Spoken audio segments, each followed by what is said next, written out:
Good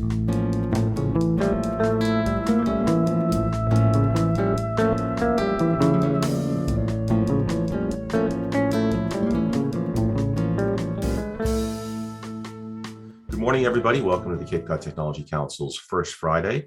I'm Bert Jackson, the CEO of the Cape Cod Technology Council. I want to welcome you all here today. Next, I would like to introduce Ed Klein. He's a member of our board of directors and a senior technical person at the Cape Cod Healthcare. And Ed is going to be our moderator today for our conversation with Dr. Cerf. So Ed, take it away. Yeah, thank you, Bert. Yeah, just a couple of notes on our program as usual. Put your questions in chat. We'll have a break about midway and then at the end of the session, and I'll try to collect the questions and then present them to Dr. Cerf. One other note, really was a pleasure getting to know Vint. We had a couple of planning sessions for this, and one thing that he asked for is to make this interactive. So, get those questions in there. I know he's anxious to have more of a dialogue versus a one-way presentation. But I just wanted to say, a couple of notes of thanks. We were introduced to Vint through David Eisenberg and the connection to FalmouthNet. We had a presentation by the Marconi Society in February, of which Dr. Cerf is a recipient of the Marconi Prize, amongst many other honors. And he's a past chair and member of the board of directors and a supporter of FalmouthNet. But his reach is far and wide. He's also on the United Nations Broadband Commission that does a lot of work on digital access. And again, today he's going to be speaking on a number of topics, including the Interplanetary Internet. So far and wide is certainly an understatement. But along with his pioneering work with his colleagues and friends, folks like Bob Kahn and John Postal and Steve Crocker. Just wanted to, I've also been touched throughout my work by Dr. Cerf's work, so I'm excited to hear what he has to say today. I think one thing that hasn't been mentioned, though, is that Vint was named by People magazine a number of years ago as one of their 25 most intriguing people. So I'm sure you'll come away with that same thought today. So for that, I'll turn it over to you, Vint. Well, thank you very much, Ed. I really appreciate the opportunity to join you today. In a moment, I'll be sharing some slides, but I have two things I thought I should mention. First of all, September 10th this year is my wife and I will celebrate our 55th anniversary. And so I just thought I would mention it's possible to survive that long.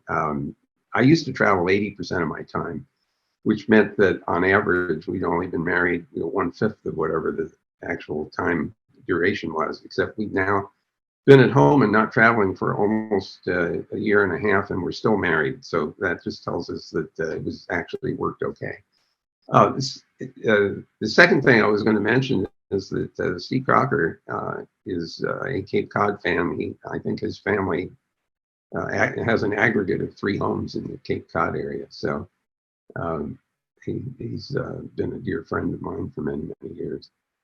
So I'm going to try to share my screen and show you where we are with the effort to develop an interplanetary internet backbone. So let's see what happens.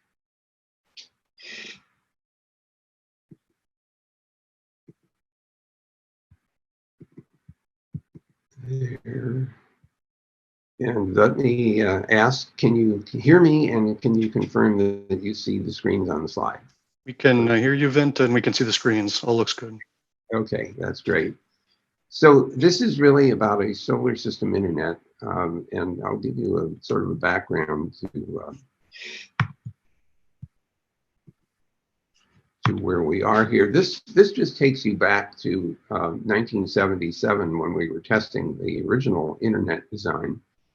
We had 3 different networks: a packet radio net, a packet satellite net, which used Intelsat 4A over the Atlantic, with multiple ground stations sharing a common satellite channel, which is kind of like an Ethernet in the sky, and of course the venerable ARPANET, which was begun in 1969 and extended by the date of this test. It extended to Europe by way of an internal satellite hub. So I was at ARPA at the time running the program, and I wanted very much to demonstrate that the TCP/IP protocols would actually function using these three very different networks with different data rates and different latencies and different error rates and packet sizes.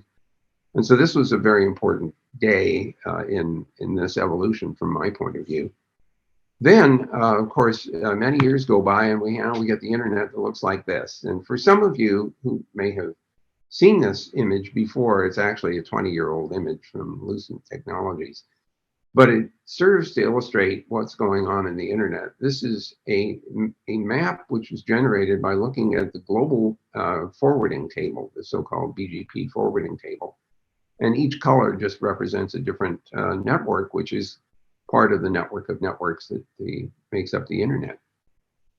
And the astonishing thing is that it works. I mean, when you think about it, here are all these different independently operated networks.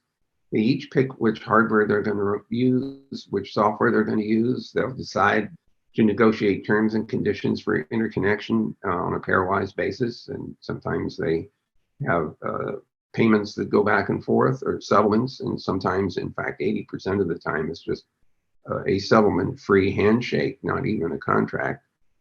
And I'm pretty sure if someone in 1969 had said, this is how this is going to work, you would have been laughed out, or I would have been laughed out of the room.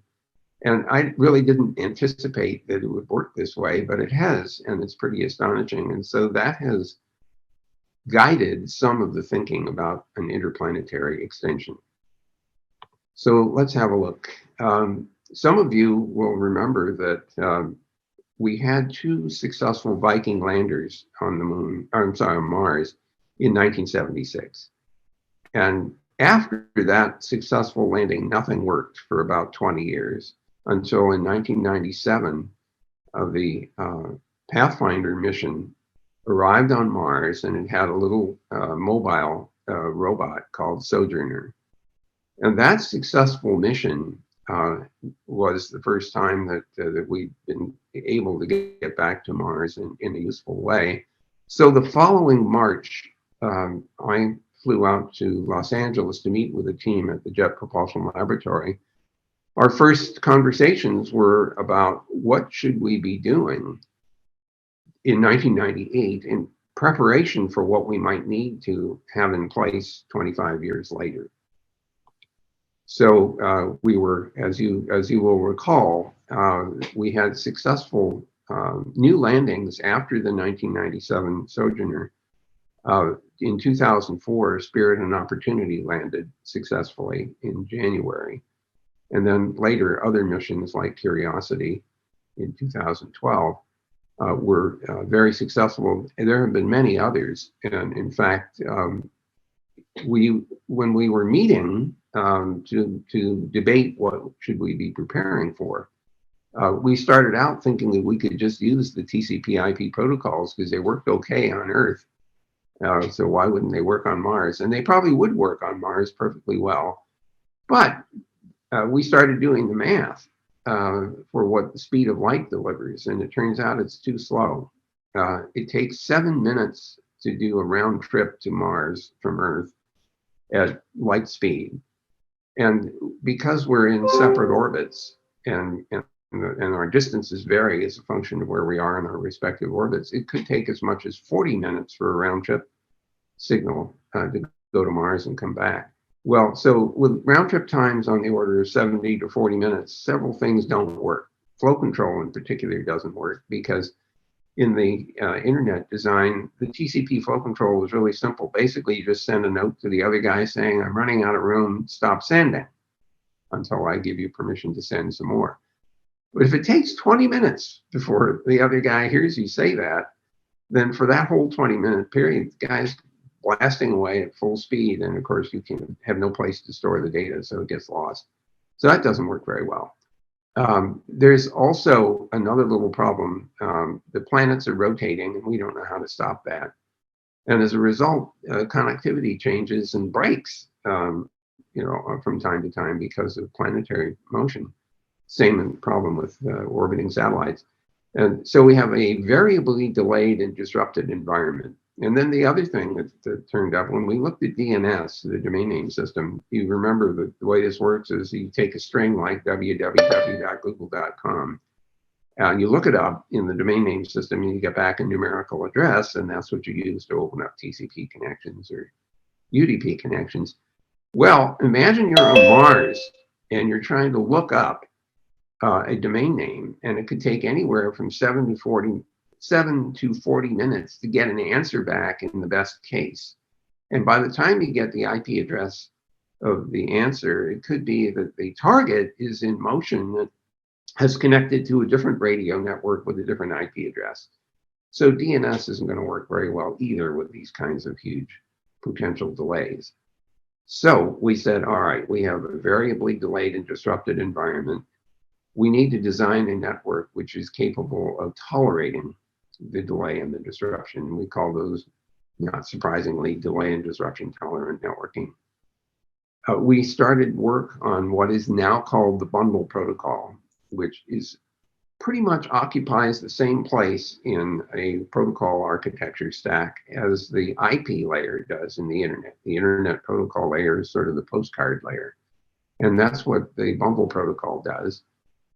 However, it doesn't work exactly the same way as the internet protocols do. For example, in case of name resolution, we broke it into two parts. The first part is get to the planet you want to go to first. Figure out which planet you're going to, go there. After you get there, then do a lookup to find out where the thing is you want to talk to on that planet, or on that spacecraft, or on that moon or asteroid or what have you.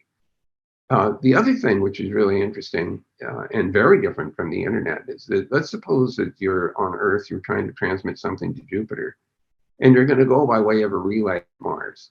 And so you get to the Mars relay, and the packets are sitting there, and the Mars relay says, I don't have any connectivity to Jupiter right now. You have to wait until a satellite comes around in orbit that I can talk to. Or maybe you're trying to get to Titan or one of the other moons.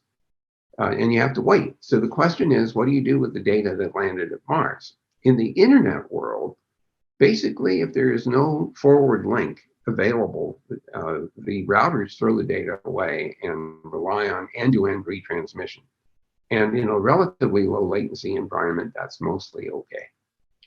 But in the case of the interplanetary system, it'd be crazy to spend all the time and energy to get something to Mars on its way to Jupiter and then throw it away. So we said, let's store information in the network, very different from the internet design, but also very important. A third thing, which turned out to be really interesting, is that you have to get out of your real-time mindset, which is fairly common in the internet space. So there's a particular packet, it's an echo packet, we call it ping. You send an echo packet to the target, and it's supposed to send a response back. And that's a way of figuring out whether there's something there. Did the name resolution work? Is there a host at the other end? And is it alive and running? Well, in the interplanetary system, ping isn't your friend because you don't know how long it's going to take to get an answer back. It may require some retransmissions between, say, Mars and Jupiter. So ping is not, the whole real-time paradigm doesn't work.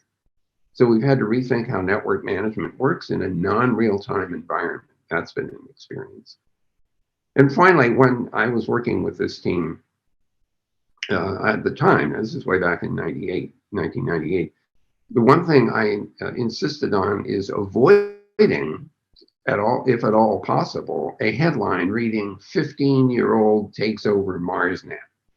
I did not want that headline. And so we all agreed that we will put in very strong authentication and strong encryption into the design from the beginning so that the nodes could identify each other, could validate that they were part of the system, that it wasn't an interloper attempting to inject traffic or cause trouble.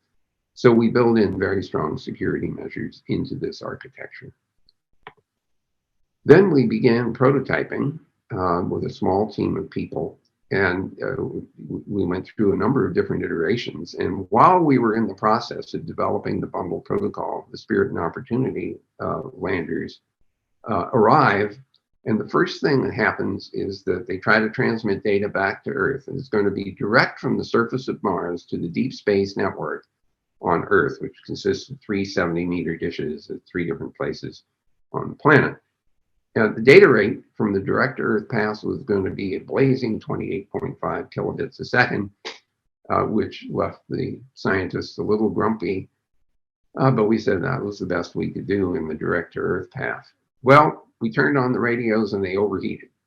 And so, of course, the immediate reaction from the engineers is back off on the duty cycle, don't want to ruin the radios or the other equipment, the sensors that are on board. And of course, now the scientists are even more grumpy because that meant a net reduction in the data coming back. Well, at this point, somebody at JPL says, you know, we have an X-band radio on the rovers on the surface, and we have X-band radios in the orbiters that we had sent earlier, Mars Express and the Mars Reconnaissance Orbiter, to figure out where the rover should go. They mapped the surface of Mars for that purpose, but since they were still in place and they were still functional, we said, why don't we reprogram them to do store and forward relay? So instead of sending data directly back from the rovers, we used a different radio to transmit data up to the orbiters, and the orbiters would hold on to the data until they got to the right place in the orbit to transmit data back to the Deep Space Network. So it's a store and forward packet switched design, which is exactly what we were anticipating doing for the interplanetary system. Interestingly enough, the data rates were 128 kilobits up to the orbiters because it was a very short distance. And because the orbiters were out of the atmosphere and had bigger solar power antennas and solar power capability, they could transmit back to the Deep Space Net at 128 kilobits a second. So actually, we got more data back by going through this store and forward path than we would have if we had transmitted data directly from the surface of Mars. So the protocols that we loaded in were a version of what was called CCSDS, File Delivery Protocol, which is not quite fully packet switched, but basically it's a manually operated file transfer system where you trigger the transmission of the packets from the orbiter, for example, when you're ready to accept them. And finally, as we're doing all this prototyping, we said that in order to automate the routing of the traffic, we would need to figure out when would the various parties in the system actually be able to transmit data to each other and receive data. And we used what's called contact. That's a mistypo. That's a typo. It should be contact graph routing, which basically says, here are the times when pairs of satellites or other relay equipment will have the ability to communicate with each other. So those contact graphs essentially determine when you could move data around in the system. Well, since the arrival of the Spirit and Opportunity, a number of other landers have been to Mars: Science Laboratory, Curiosity, Perseverance, and the Ingenuity drone. All of them have made use of this store and forward capability. So the orbiting satellites that had been doing the mapping have become standardized relays to move data back to Earth. So now, of course, having demonstrated this capability using the file delivery protocol and having continued to do the development of the formal bundle protocols, we've been doing a variety of different demonstrations to show technology relevance and readiness levels. So as you can see, we tested with the epoxy spacecraft that had visited 2 comets. It had finished those 2 missions, and NASA gave us permission to reprogram that spacecraft to test our protocols.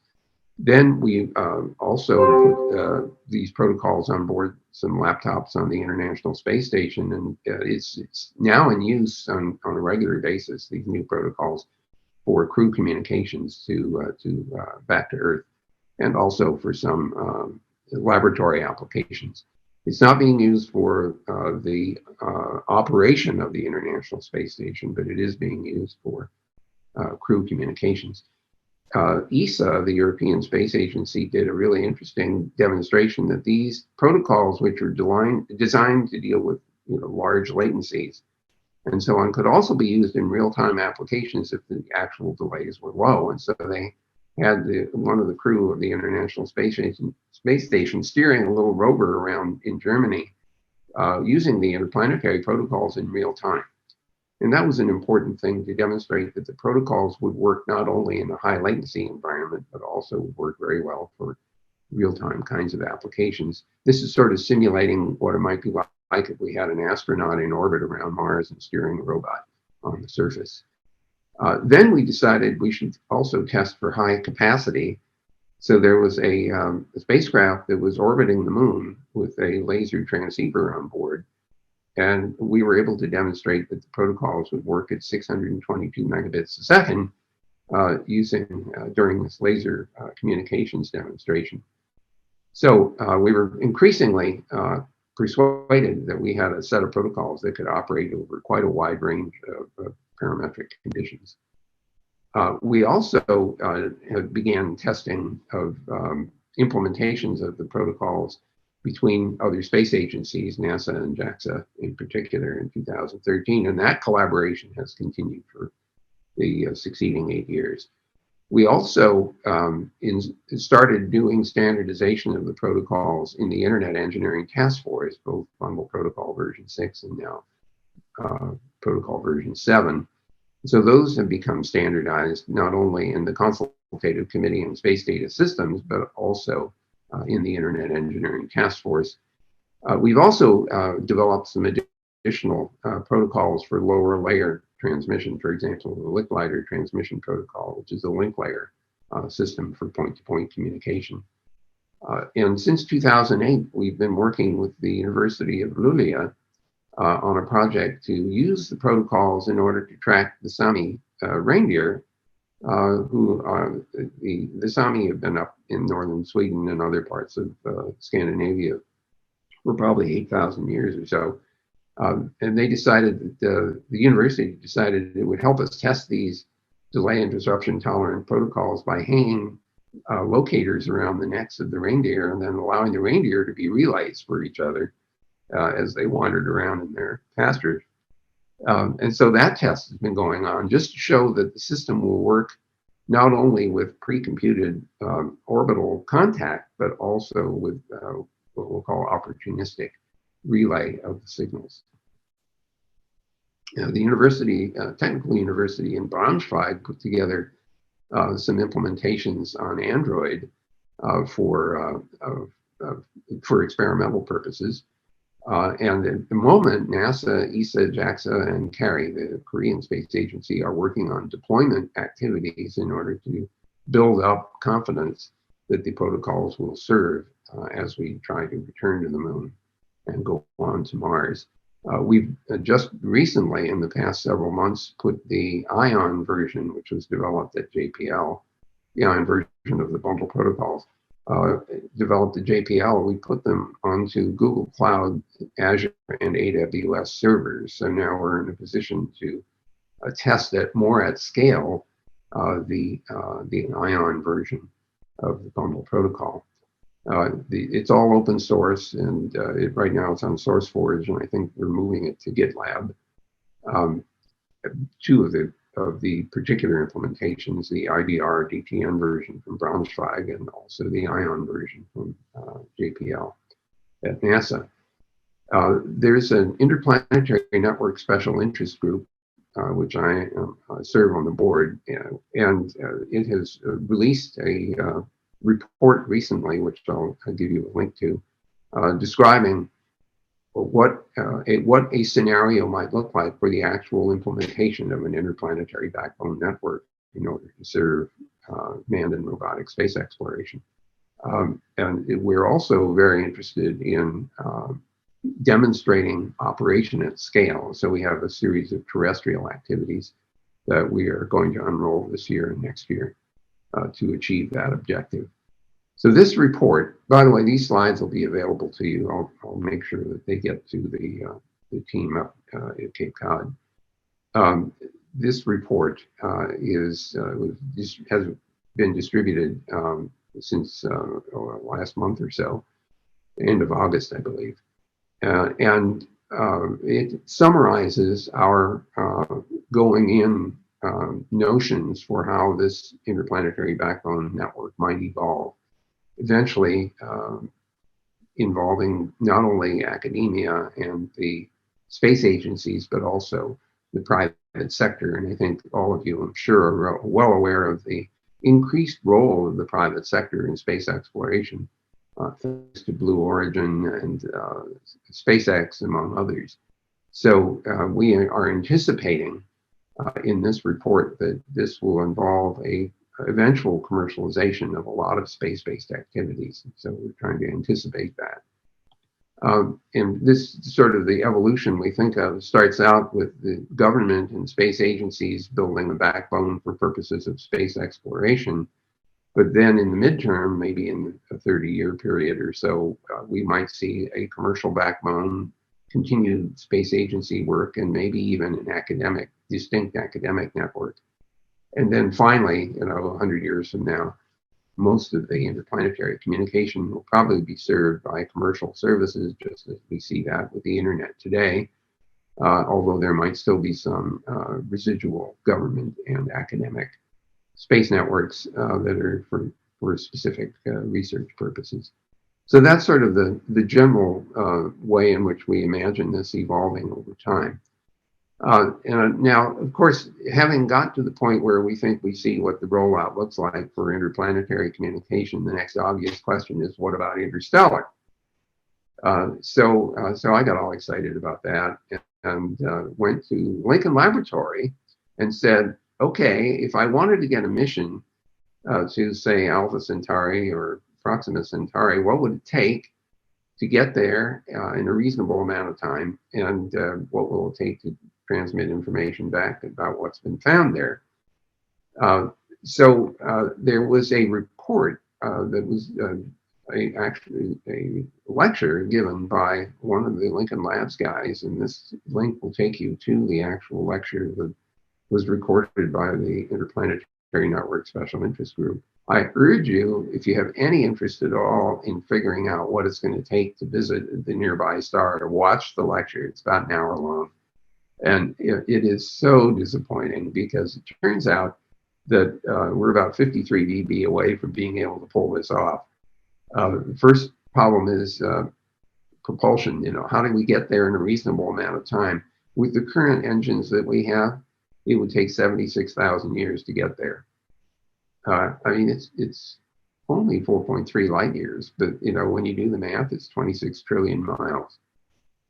So that's the first problem. How do we get there in 100 years instead of 76,000? And then how do we slow down so we can get into orbit, which is not an inconsequential challenge? Then how do we navigate to get there?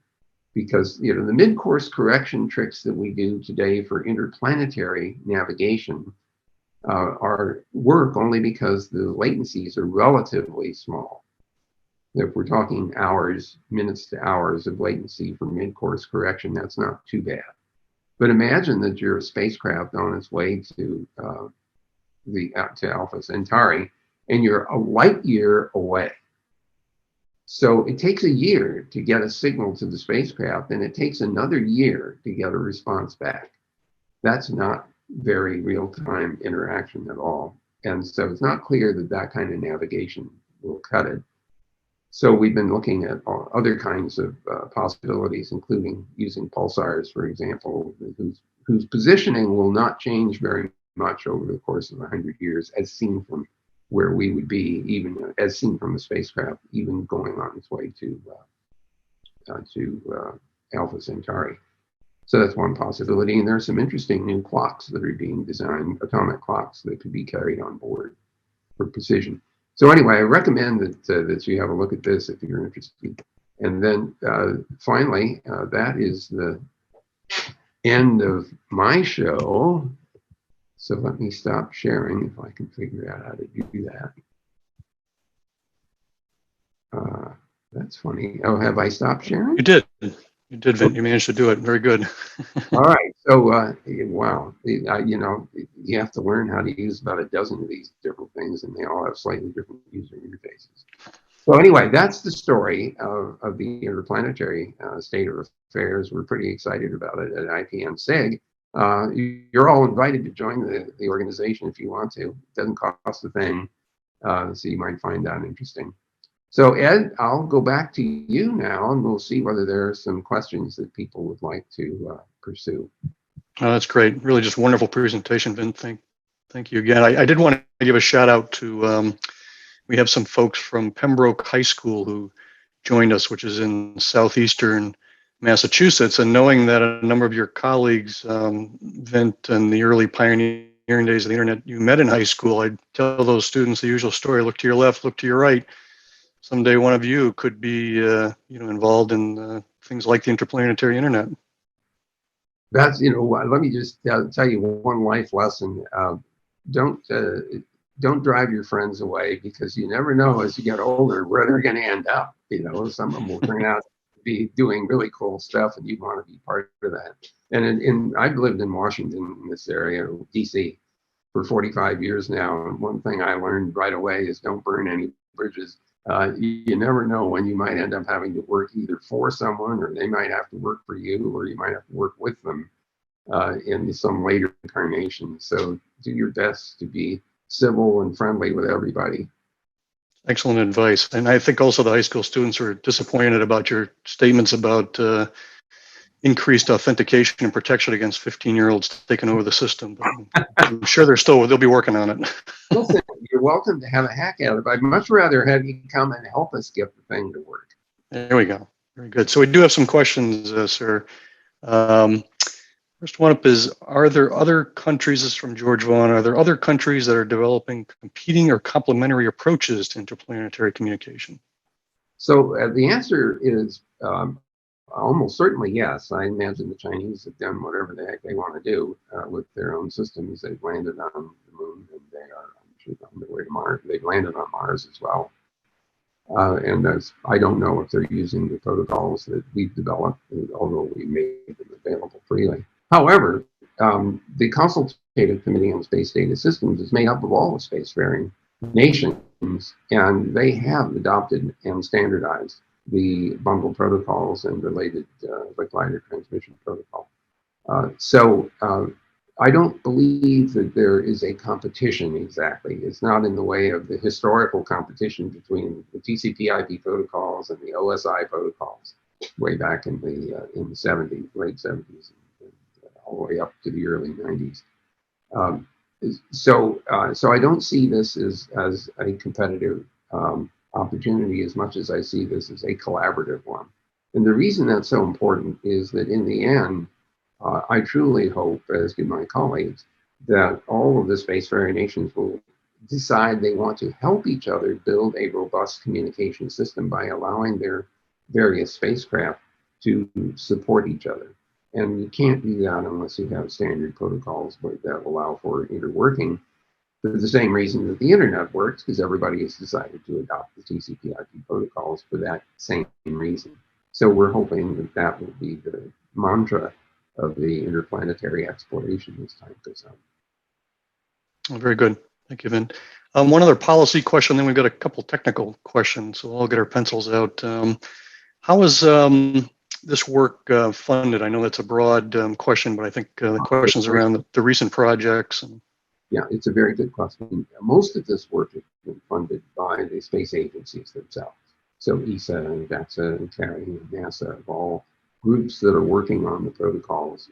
I meet quarterly, for example, with the DTN working group at NASA. So that's mostly government money. But what you've seen just in the recent few years is a significant increase in the private sector engagement with, right now, mostly it's with spacecraft and rockets to get us up onto the Earth's gravity well. So over time, we expect that there will be an increased amount of private sector engagement and funding of this work. But at the moment, it's mostly government and I would say philanthropic support. So IPNC gets philanthropic support from people like me and others who would like to see its work continue. That makes sense. I can see the questions, Ed, if it's helpful to you. Oh, sure. If you want to take the technical ones, I mean, they're in there. I figure we go through. Peter Carlson had does DTN operate, and then there's one about terrestrial internet. Yeah, let's do that. So does DTN operate more like packet radio net or SatNet? More like packet radio. It's intended to be a relay-based system, whereas SatNet was really a single channel with the ground stations trying to figure out how to take turns using that channel. This one is much more like the store and forward notions of the packet radio net. The next question from John Ketchum is terrestrial internet has delay and disruption issues for real-time applications like Zoom. This is true. Are there lessons from your work that apply to terrestrial internet? The answer is yes. The primary lesson, I think, comes from the disruption because in the terrestrial environment, latencies tend to be fairly low. Even if you're going out to a synchronous satellite, it's about a half-second round-trip time. Which is not too bad compared to going to the moon or going to Mars. On the other hand, disruption is very common, especially in the radio environment. And so we're convinced that there are a number of sensor-based applications, for example, that can easily make use of the bundle protocols for sensor networks to do store and forward on a sort of an opportunistic basis. Let's see, the next one from Brian Greer says, how can I be part of this expansion project? I'm a 20-year-old comp sci student looking for my free time into something I'm passionate about. Go straight to ipnsig.org and sign up. We'll be happy to have you participate. What problem, and this is from Ken, is it McAllen? What problem did packet switching solve? I love this question. Thank you for asking. Think for just a moment about normal communications in the telephone system. Both ends operate at exactly the same speed. Originally, of course, it was analog, 3,000 kilohertz, no, 3 kilohertz signals, 3 kilohertz bandwidth signals, but analog on both ends. In the transmission mode, when we went to digital telephony, both ends had to run at exactly the same bit rate, because there was no place to store anything. It wasn't storing forward. It was a circuit switch system. Packet switching comes along, and it does, effectively, it does automatic speed adaptation. So you can have a 10 gigabit connection to a giant supercomputer spitting out these little postcards, internet packets, and they flow through the network at some rate. Possibly not faster than 10 gigabits, possibly faster than 10 gigabits. And they get to the destination at your laptop and you're on a 10 megabit connection. Packet switching allows you to do that. And you have to do flow control too, otherwise the 10 gigabit guy is going to overwhelm the 10 megabit guy very quickly. But if there's flow control, then it doesn't matter that the 10 gig guy is spitting stuff into the routers at 10 gigabits a second. The router will eventually push back and say, don't send anymore, because the TCP at the other end will shut down the window for transmitting. So the packet switching solves the problem of speed adaptation. So two things talking at different speeds still work.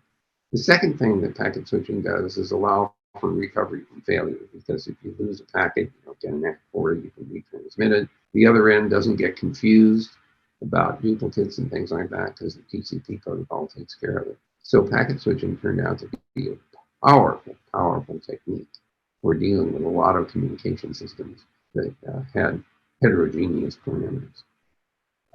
From Robin, are these technologies being considered for anything like SETI?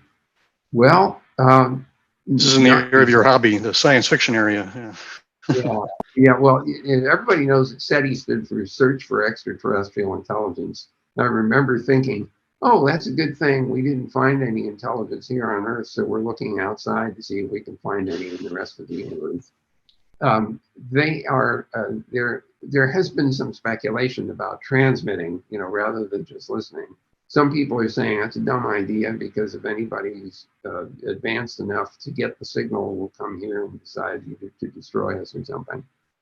So at the moment, no. And the reason is that if we're serious about extraterrestrial, it usually means not just solar system wide, but we're talking about interstellar or intergalactic.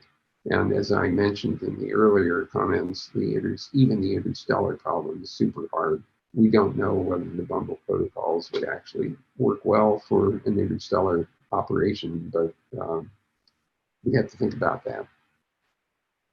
Let's see. Brian says, would you be so kind as to drop the IBM link? I don't know which IBM link. Well, I think that was the interest group you mentioned about Interplanetary. This was the gentleman who was a 20-year-old computer science student. Oh, yeah, sure. Here we go. It's ipnsig.org.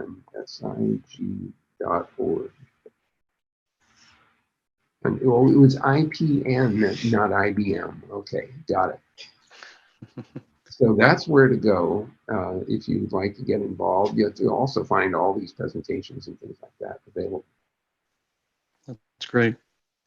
Vint, I have a question. I was really fascinated listening to your story about the early thoughts on interplanetary internet and how early it began, just after the first rover, and your statements about we were thinking forward about what would be required. And, I'm a history buff, and I've read the early papers and contributions on TCPIP, and I'm always impressed with the vision and, how much of that survives. So I wanted to hear a little bit about the methodology at different phases. I mean, when you sit down and you just start thinking about, and by the way, it's very humble to make the statement that TCP/IP wasn't going to work, because it's worked in so many situations and so well.